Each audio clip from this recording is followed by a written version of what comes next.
Hello friends. आज हम the Indian evidence act 1872 के सेक्शन 113 से सेक्शन 122 के बारे में डिस्कस करेंगे। इसका सेक्शन 113 कहता है proof of session of territory. Proof of session of territory सरकार की कोई ऐसी अधिसूचना कि राज्य क्षेत्र का कोई भी भाग किसी अन्य राज्य को दे दिया गया है, इस बात का निश्चयात्मक सबूत उस तिथि से माना जाएगा जिस तिथि को उसने ये घोषणा की कि ये भाग उस राज्य को दे दिया जाए। ये इसका सेक्शन 113 बताता है। Section 113 A presumption as to abetment of suicide by a married woman. कोई भी महिला जो विवाहित है वो अगर सुसाइड कर लेती है तो उसके सुसाइड को मैरिड में कब माना जाएगा? She had committed suicide within a period of 7 years from the date of her marriage. अगर उसने अपने विवाह की तारीख के 7 साल के भीतर उसने आत्महत्या की है और and that her husband or such relative of her husband had subjected to her cruelty. उसके पति या पति के रिश्तेदारों ने, माँ बाप भाई बहन ने अगर उसके साथ क्रूअलिटी की है। कैसी क्रूअलिटी की है? दहेज के लिए क्रूअलिटी की है तो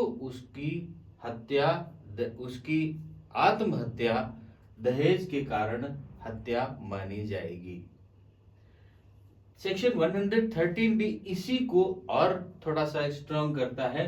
प्रिज्यूम्शन एज टू डॉवरी डेथ, दहेज हत्या कब होगी? It is shown that soon before her death such woman had been subjected by such person to cruelty or harassment for or in connection with any demand of dowry, the court shall presume that such person had cause to dowry death.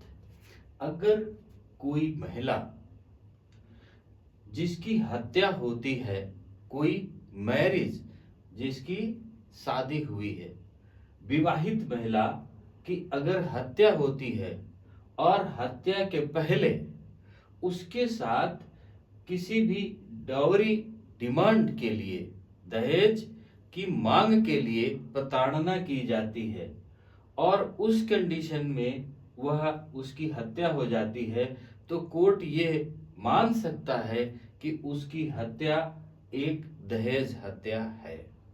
ये section 113 B में कहा गया। Section 114 कहता है court में presume existence of certain facts.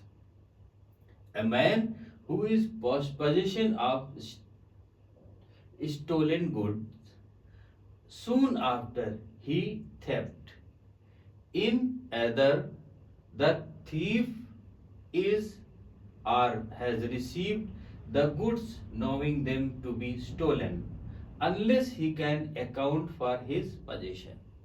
अगर कहीं पर किसी के पास कोई वस्तु होती है और वो वस्तु उसी समय कहीं से चोरी हो जाती है और वह चीज उस व्यक्ति के पास पाई जाती है, अगर वह व्यक्ति युक्त मतलब उचित कारण नहीं बता पाता है कि उसके पोजीशन में वह चीज कैसे आई है, तो वह चीज उसकी चोरी की हुई चीज समझी जाएगी।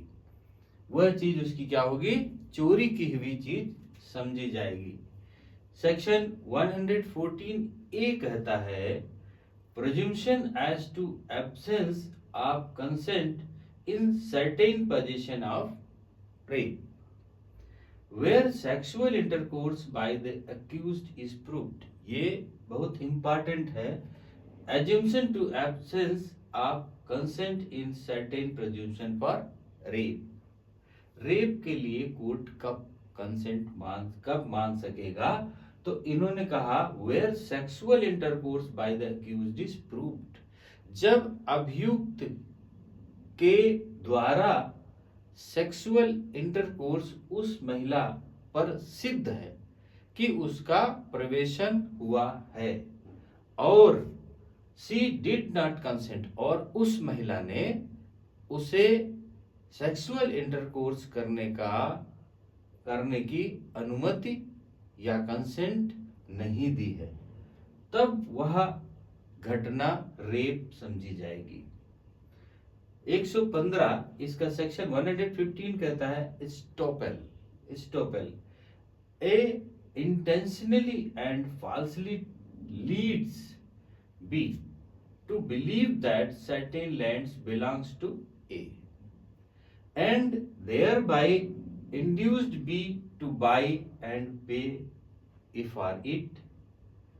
कोई व्यक्ति जब कोई विश्वास दिलाता है कि यह जमीन उस व्यक्ति की है और वह व्यक्ति उस जमीन को खरीद लेता है और खरीद करके उसको पूरा पेमेंट कर देता है, लेकिन उस समय जिस समय वह विश्वास दिलाता है कि वह जमीन उसकी है, उस समय वास्तव में वह व्यक्ति टाइटल होल्डर नहीं था, परंतु the land afterwards became the property of A. लेकिन कुछ समय बाद क्या होता है कि वह प्रॉपर्टी उस व्यक्ति की टाइटल होल्डर में आ जाती, मतलब वह व्यक्ति उस भूमि का टाइटल होल्डर बन जाता है तब.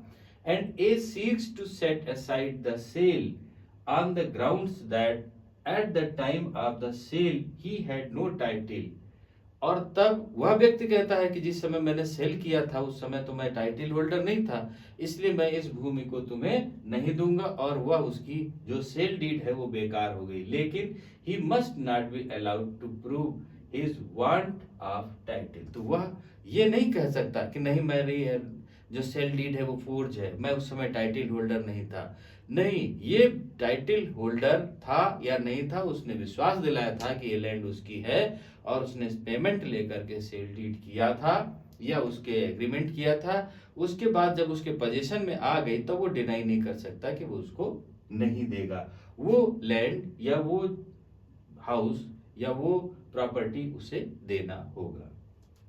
सेक्शन 116 कहता है estoppel of tenant and of licensee of person in possession.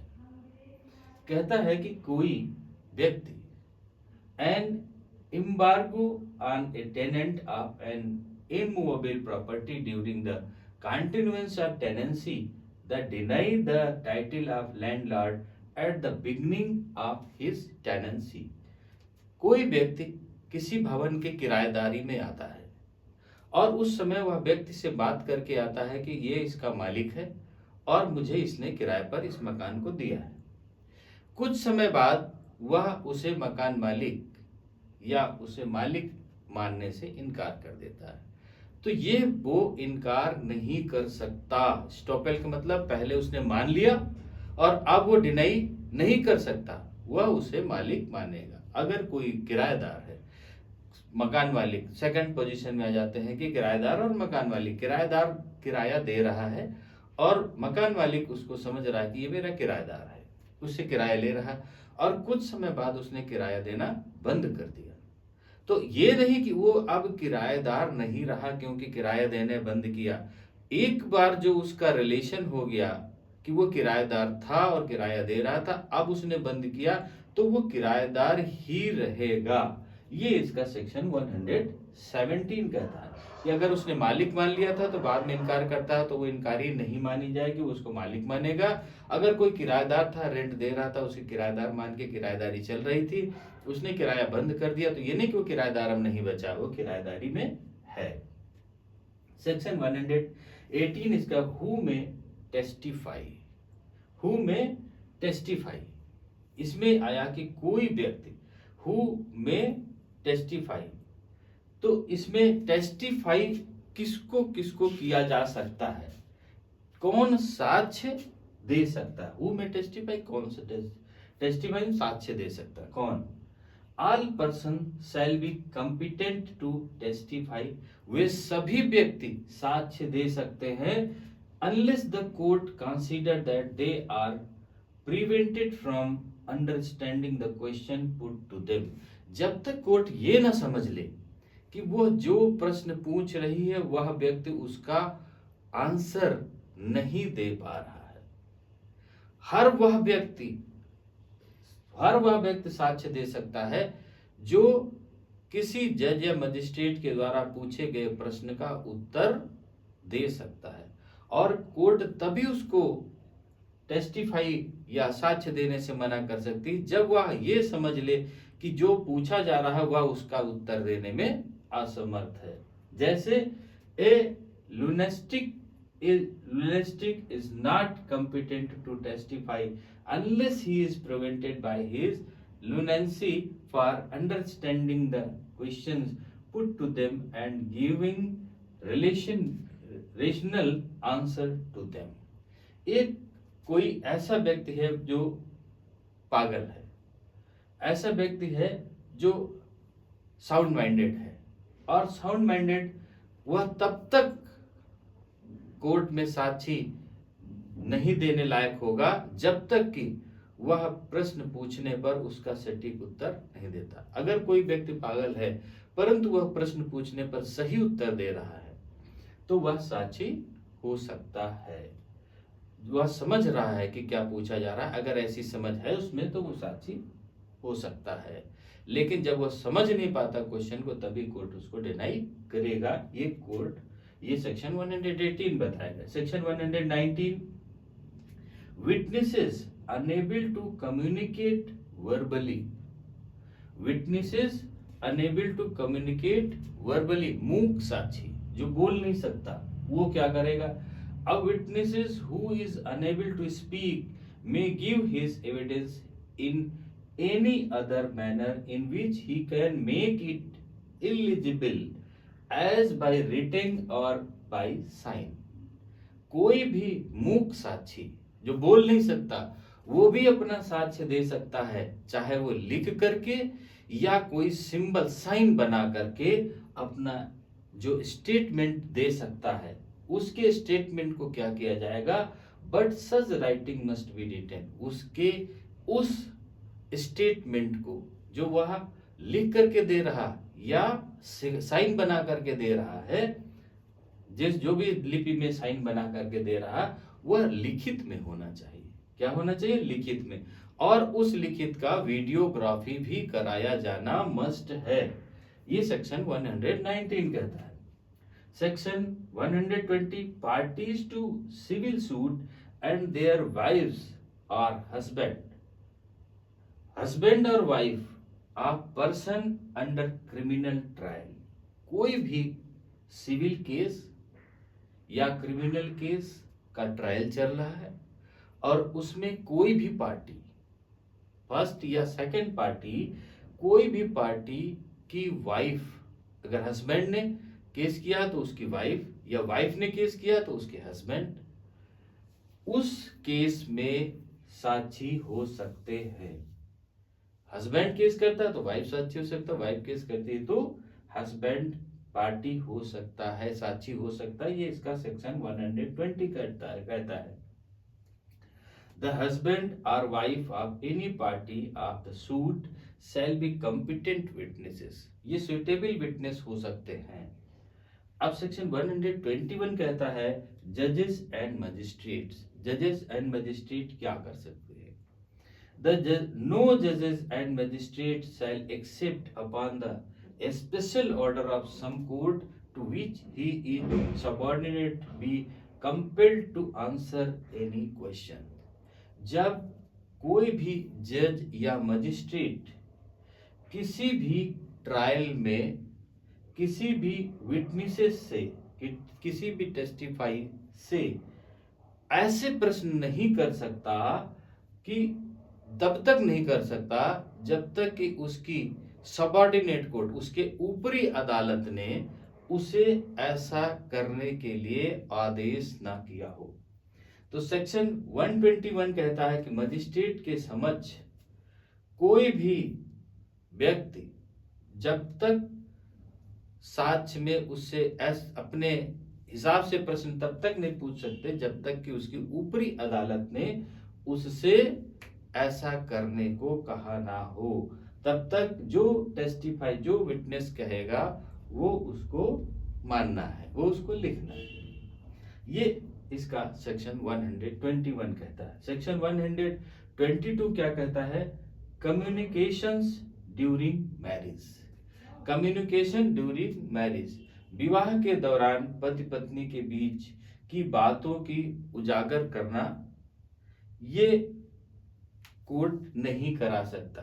कैसे? विवाह से क्या होता है कि जो कम्युनिकेशन ड्यूरिंग मैरिज, जो मैरिज के दरमियान पति पत्नी के बीच में कम्युनिकेशन हुआ, वार्तालाप हुआ या बातें हुई, उन दोनों के बीच में सेपरेट बातें हुई है, उन बातों के बारे में कोई भी कोर्ट या मजिस्ट्रेट या जजेस उसको पूछ नहीं सकता, फोर्स से पूछ नहीं सकता कि उनकी पर्सनल बातें क्या हुई, जब तक कि उन दोनों अपनी मर्जी से कोई बात नहीं करते हैं, तब तक वह कोर्ट उसे उनकी पर्सनल बातों को पूछ नहीं सकता। तो इसमें सेक्शन 113 से सेक्शन 122 के बारे में बहुत इंपॉर्टेंट और इजी क्वेश्चन थे, इन्हें समझ में आ गया होगा। अब इसके बाद सेक्शन 133 से 123 से हम नेक्स्ट पार्ट में डिस्कस करेंगे। ओके, थैंक यू, जय हिंद।